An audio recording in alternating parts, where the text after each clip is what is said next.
Hello friends, welcome to daily cooking. இன்றைக்கி நாம் north Indian chaat items bhelpuri எப்படி செய்கிறதுன்னு வாங்க பார்க்கலாம். ஒரு கப் அளவுக்கு பொரி எடுத்திருக்கேன். இதை பேனில் லைட்டாக ஃப்ரை பண்ணி எடுத்துக்கலாம். ஒரு அகலமான பாத்திரம் எடுத்துக்கோங்க. ஒரு வெங்காயம் கட் பண்ணி வச்சுருக்கேன், அதை ஆட் பண்ணிக்கலாம். ஒரு தக்காளியை விதைகளெல்லாம் எடுத்துகிட்டு வச்சுருக்கேன், அதையும் ஆட் பண்ணிக்கலாம். கொஞ்சமாக வேக வச்ச உருளைக்கிழங்கு ஆட் பண்ணிக்கலாம். வறுத்த வேர்க்கடலை ஆட் பண்ணிக்கலாம். வறுத்த மசாலா வேர்க்கடலை ஆட் பண்ணிக்கலாம். மாங்காய் துண்டுகளை ஆட் பண்ணிக்கலாம். ஒரு பச்சை மிளகாவை பொடியாக கட் பண்ணி வச்சுருக்கேன், அதையும் இதில் ஆட் பண்ணிக்கலாம்.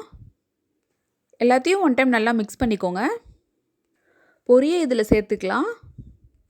3 ஸ்பூன் அளவுக்கு க்ரீன் சட்னி ஆட் பண்ணிக்கிறேன். 1 ஸ்பூன் அளவுக்கு புளி சட்னி ஆட் பண்ணிக்கிறேன். 1/2 ஸ்பூன் சாட் மசாலா ஆட் பண்ணிக்கலாம். 1/2 ஸ்பூன் தனி மிளகாத்தூள் ஆட் பண்ணிக்கலாம். 1/2 லெமனை புழிஞ்சு விட்டுக்கலாம்.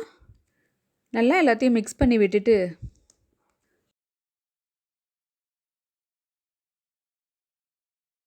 தேவையான அளவு உப்பு சேர்த்துக்கோங்க. 1/2 கப் ஓமப்பொடி மிக்ஸ்சர் ஆட் பண்ணிக்கிறேன்.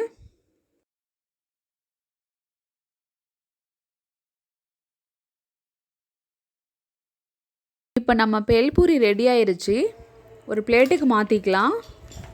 ரொம்ப டேஸ்டியான பேல்பூரியை வீட்லேயே நீங்களும் செஞ்சு சாப்பிடுங்க. வாங்க இப்போ டேஸ்ட் பண்ணிக்கலாம். பேல்பூரி ரொம்ப நல்லா இருக்குது. இந்த டிஷ் உங்களுக்கு பிடிச்சிருந்துச்சுன்னா டெய்லி குக்கிங் சேனலை சப்ஸ்கிரைப் பண்ணிக்கோங்க. தேங்க்ஸ் ஃபார் வாட்சிங். பை.